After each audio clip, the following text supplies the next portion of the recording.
You're listening to an archived Cabral Concept podcast.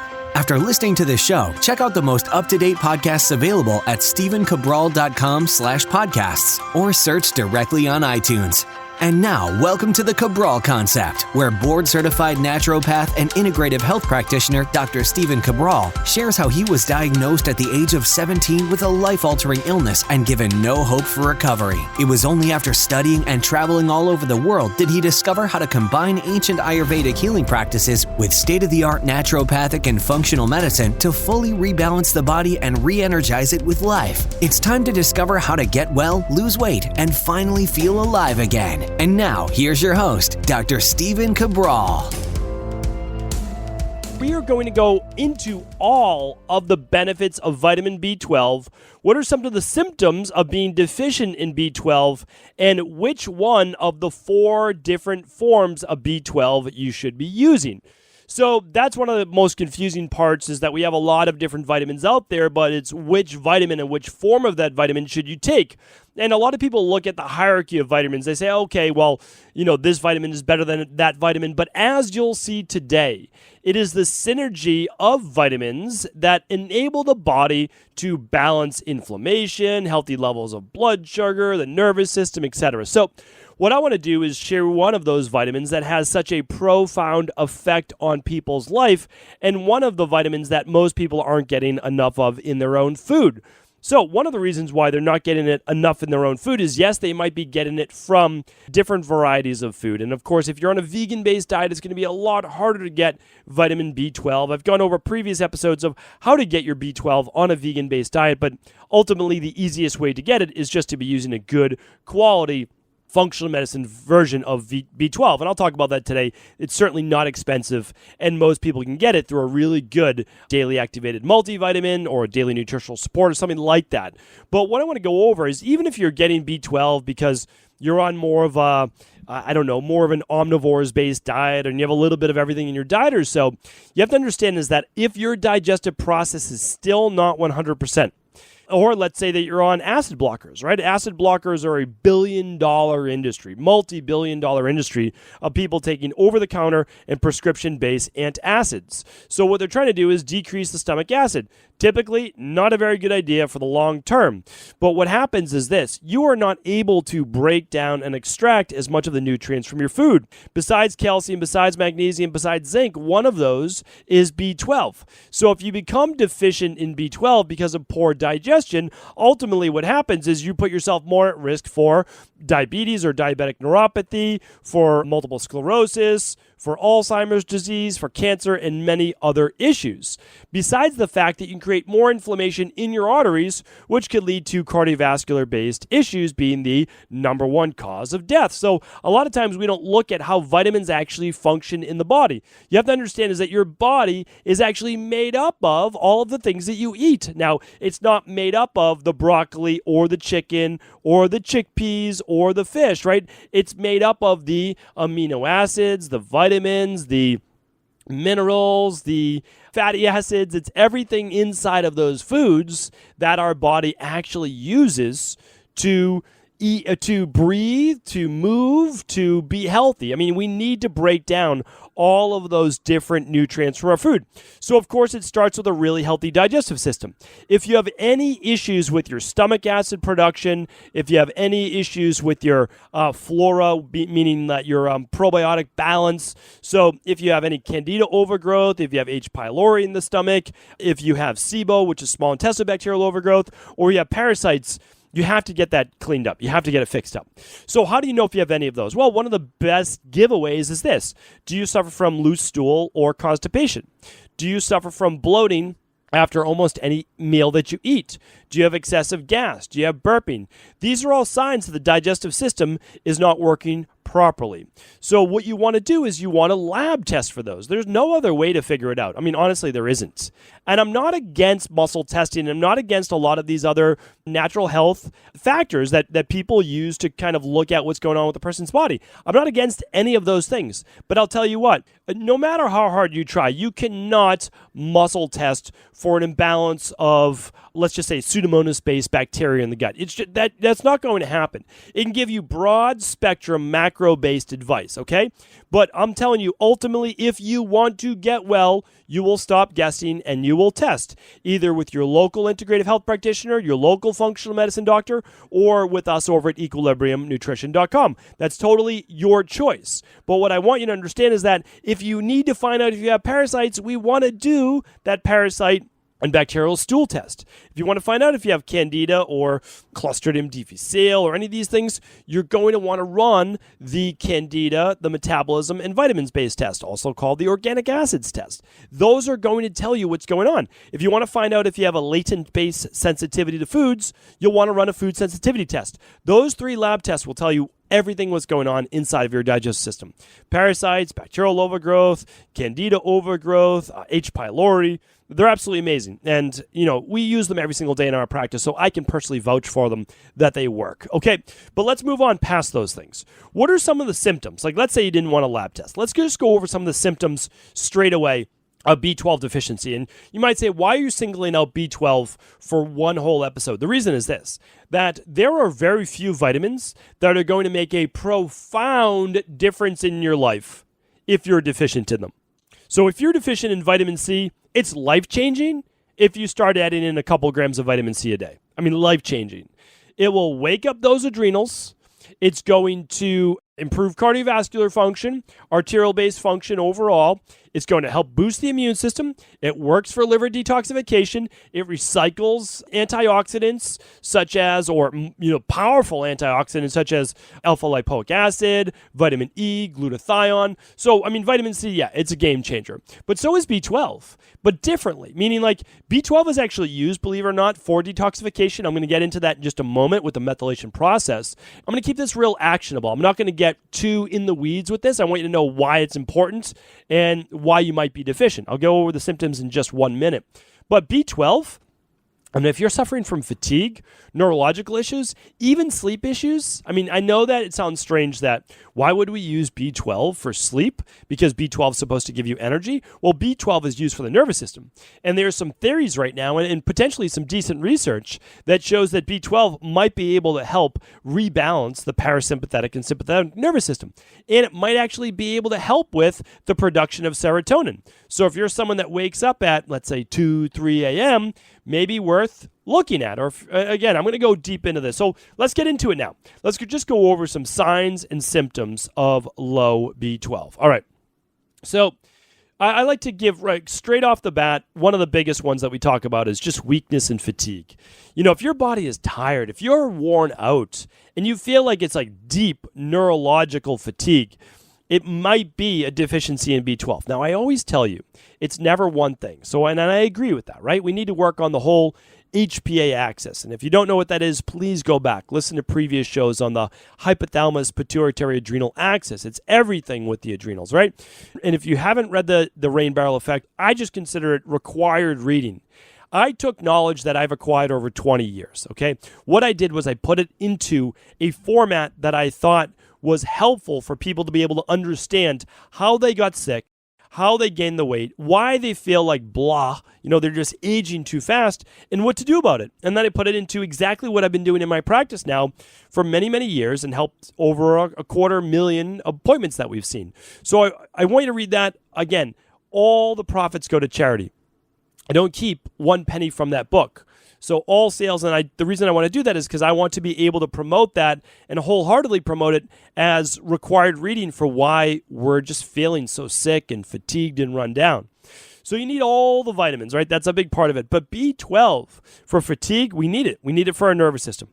And when you get tired at a deep level, we're talking neurological-based fatigue, where you don't recover just from a week's vacation. That's okay. That's just lack of sleep. But at a neurological level, neurological level is when you miss a night's sleep and you get sick, or you overexert yourself and you get run down. That's deeper neurological fatigue. Another one of this, a lot of people don't know, this can absolutely happen with blood sugar dysregulation.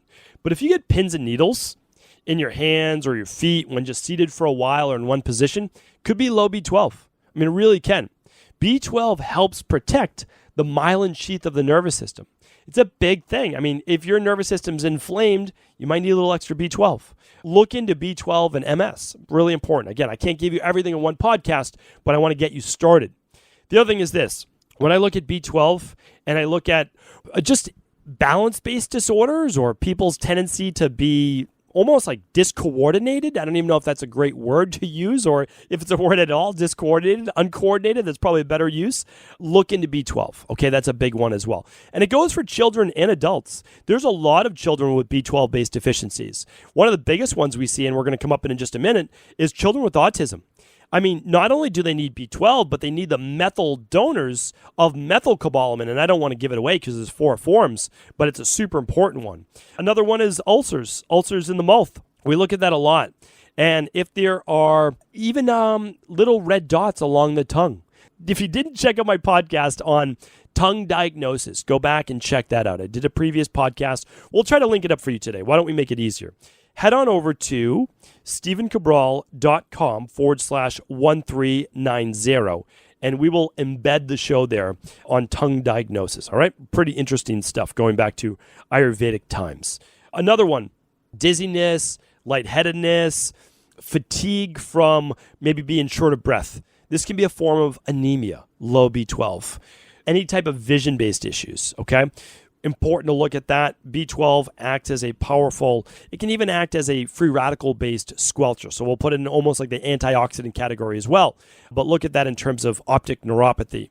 Any changes in mood, so erratic mood, high and low moods, or even low mood in general, seasonal affective disorder. Check out the implications of low B12. Not common, absolutely not common, but if there's any type of issues with not being able to control body temperature as well, so running more of like a lower grade fever at times, you'll want to look into B12 as well. One more that I would just give you is liver-based issues in general. And that would be if, let's say, you're looking a little bit pale, that can come more from the anemia, or a little bit more of a yellow tint to the skin or eyes, that can be a little bit more of the jaundice. And you'll want to look at the potential issues with a lack of B12, and then how that can cause an issue with red blood cell production as well. So, okay, some deficiencies with B12. If you said, okay, I have a couple of those, maybe even some of the sleep issues as well, inflammation, cardiovascular issues, cholesterol issues, let's go into the best forms of B12 and how it can help. Okay, so we know that B12 is a very powerful vitamin, and it's been around for quite some time. It's been used, it's used in conventional medicine as well. We know that vitamin B12 works. And one of the reasons why, though, I needed to do the show for you is the most common form of B12 given to people is called cyanocobalamin. Cyanocobalamin. Now, think of cobalamin as all of B12. So when you want to think of B12, think of cobalamin. Cobalamin is another word for B12. And the reason for that is that B12 is a very interesting vitamin. It is the only vitamin that contains a metal ion, and this metal ion that we're talking about is called cobalt. So if you think of cobalamin, it actually comes from cobalt. So if you know your periodic table, you'll know what cobalt is. We actually test for that on the hair tissue mineral analysis, the minerals and metals test. But if you look at cobalt, that's where B12, we're getting that from. Now, the reason most vitamin companies, like your CVS brand, your Costco brands, your any cheap brand, is because cyanocobalamin is super cheap. It's very, very cheap. And cyanocobalamin, here's the thing. Cyano stands for cyanide. Now, they would never say cyanide cobalamin because cyanide is a toxin. It is toxic to you. It's a poison. Now, of course, they say, well, it's at such a low dose that it's no big deal for the body.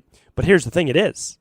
The only reason why we say things like pesticides that we spray in our food and cyanide that we put in our vitamins isn't toxic is because our liver and our body's able to detoxify it.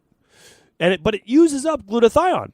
So your body uses up its detox factors in order to remove the cyanide molecule. So you might say, why add a cyanide molecule in the first place? Well, you need a delivery system of B12. So cyanide, they realized in a lab, cyanide is a very cheap form, and cyanide has an affinity for cobalamin. So it sticks to it really well. So it's just called an attraction factor, the attractor factor. And it's easy to not have B12 break that down then, meaning like it's very stable. So cyanide makes B12 very stable, which enables them to have B12 in a vitamin. It's going to stand up. So when you look at that, you say, okay, well, it works, right? But here's the thing.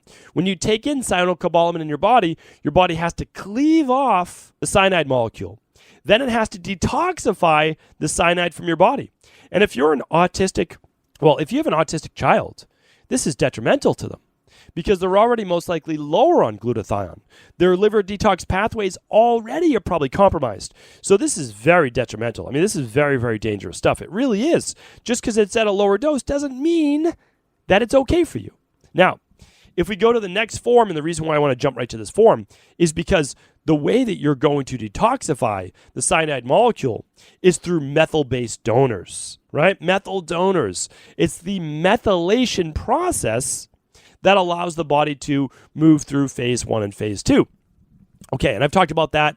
You can just check out, I believe it's episode 846. Why I don't have that memorized by now, I don't know, but I guess there has been 1,390 podcasts right now, which is today's. So let's just see if 846 is the show that you should listen to. No, it is. Then it's my other one, which is 823. Now, 846 is a great show because it shows you your rain barrel toxicity level. Okay, 823 is all about a functional medicine detox. And of course, we have our new free detox course that you can sign up for as well, completely free. Okay, so let's get back on the case though. Use methyl donors. So your body actually has to use up then part of that methylation-based process. Well, there's another form of B12 that converts or adds a methyl-based molecule to B12. So we get this thing called methylcobalamin. And why is this important? Because methylcobalamin is now a methyl donor plus B12. What does that mean? Well, you get your B12 plus your body gets more detox-based factors. And this methyl donor can help to increase something called SAMe. SAMe stands for S-adenosyl methionine. Why does that matter? Well, what happens is that the methyl, right, the methyl from the methylcobalamin reduces homocysteine and helps to convert it over to methionine.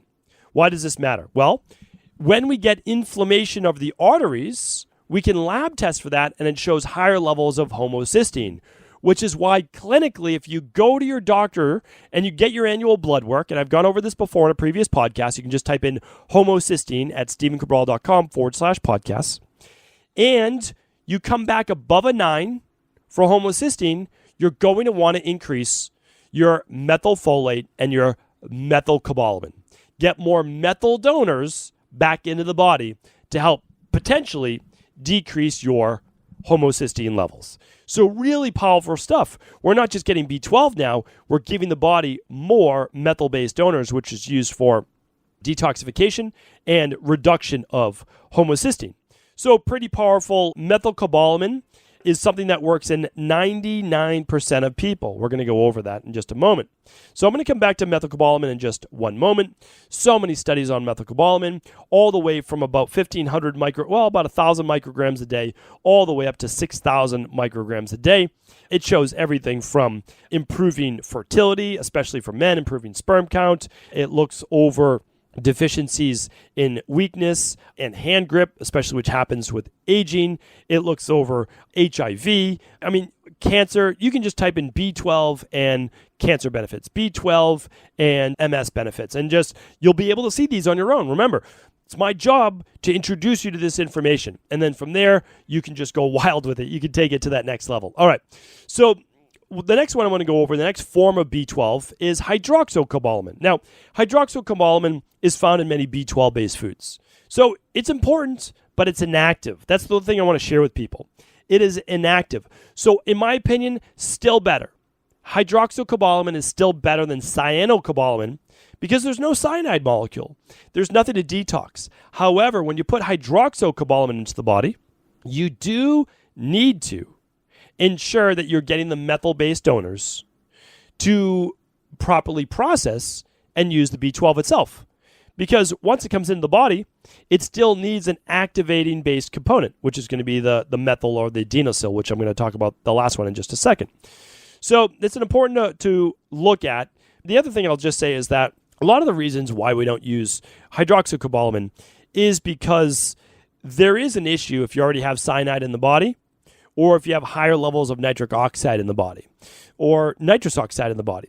So, that's why we look at it just a little bit differently, is that it could bind to any one of those. And so I'm looking to tell the body and use the most natural form possible, which is methylcobalamin, not hydroxycobalamin, because you're going to need to convert it anyways. So you might as well, in my opinion, you might as well just use methylcobalamin or this last one, which is called adenosylcobalamin. Now, what is adenosylcobalamin? Well, adenosylcobalamin is the mitochondrial form of B12. So when we're talking about energy, we're talking about the body using adenosylcobalamin as a form of mitochondrial-based energy. Now, you might say, well, that's the form that I need. So not so fast. Not so fast. I want to dig a little deeper, because you'll hear a lot of practitioners online saying that you need to use the adenosylcobalamin because it's best for energy. It's actually not necessarily true. Let me go through a little bit. Now, our B12 is predominantly stored when it's in the liver. So B12 can be stored in the liver as reserves, just like you can store glucose reserves there. But when it goes to be used in the blood, it's actually converted to methylcobalamin. So why would it be converted to methylcobalamin when it's already stored as adenosylcobalamin? Well, one of the reasons is that methylcobalamin is right in the middle of the conversion-based chart. So methylcobalamin has the greatest amount of potential for use in the entire body, where adenosylcobalamin is at the bottom of the conversion chart. So if we look at the top of the chart, we're looking at NADPH. It's basically coming from niacin. We're looking at B2. We're looking at how the body starts to convert, right? Acetyl coenzyme A. You don't need to know all of this. But how it starts to break down, right in the middle is methylcobalamin. Why does that matter? I want to share this with you. Because methylcobalamin can move up and down very easily. So methylcobalamin could be used for a multitude of different purposes. And it can be used for mitochondrial B12 as well, because there's conversion processes that can take place. But adenosylcobalamin is not as easy a conversion process. That's it. So for 99% of the people, I recommend methylcobalamin because it has the most broad spectrum use and benefits, and it has the most clinical studies behind it. But if you're using methylcobalamin and you've been using it for anywhere between 6 and 12 weeks, because you have to give it 6 weeks. Now, you could start feeling it in a week. There's no doubt about it. I started feeling it in about 3 weeks when I started using B12 before. Okay, this is going back a little bit. And now I just use a stabilized dose, which I'll talk about in a second. But if you don't feel a benefit in 6 to 12 weeks, now one, it might not have just been a B12 issue. That's the truth. But you could switch to adenosylcobalamin or use it in conjunction with methylcobalamin if you want to see if that's going to give your mitochondria a boost. And again, you need to give it another 6 weeks. So that's what I recommend. The easiest, and it's not super expensive either. I mean, really, we're talking, I don't know, it's maybe like 50 cents a day. Like that's what the dose is. Maybe $1 a day. That's it. But let me just back up a little bit. So I want to make this super easy. Most people need methylcobalamin. Most people will get their needs met in a good functional medicine daily activated multivitamin like we do offer from Equilibrium Nutrition. But again, you're welcome to read your labels, match it up, and use any brand that you like. And I put everything right on the website so you can see exactly what we use in our practice. And we know it works because we test it. I mean, that's the thing is like we never guess, even for vitamin dosages, we test it. So the other thing, though, that we have a lot of people do is we have them use 1 or 2 capsules of our activated B complex. So if you use 2 capsules of the activated B complex with the daily activated multi or the daily nutritional support shake. So I use the daily nutritional support shake, and under higher stress times, I take 1 capsule of the daily activated, activated B complex at lunch. Some people will take 1 at lunch and 1 at dinner, and they already have their breakfast B vitamins. So that's great, and that will get you a lot of B12, right? Most people are good with just the daily nutritional support. That's about, I think it's around 245, 250 micrograms a day. Still well over the daily allowance. Like that's what you need, right? But that's only to prevent anemia and other diseases of the body. So Most people will do well with just that. Now, you need an extra boost, use the activated B complex, which is all the B vitamins. You get them all, which they're all great for stress in the nervous system. And then you get an extra about 500 or so. So now, if you need more than that, if you need the over 1 microgram to 5,000 micrograms a day dosage, I recommend a lot of times the liquid or a lozenger. I'm going to link up the exact liquid we use in our practice. It gives you a little bit of methylfolate, so methylated folate, and it gives you a lot of the liposomal or liquid B12.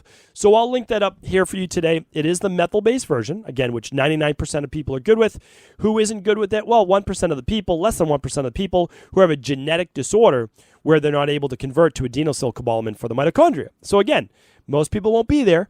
But if after 6 weeks of using that, 12 weeks of using that, you need to try the adenosyl, I get it, I understand, and that's no problem at all.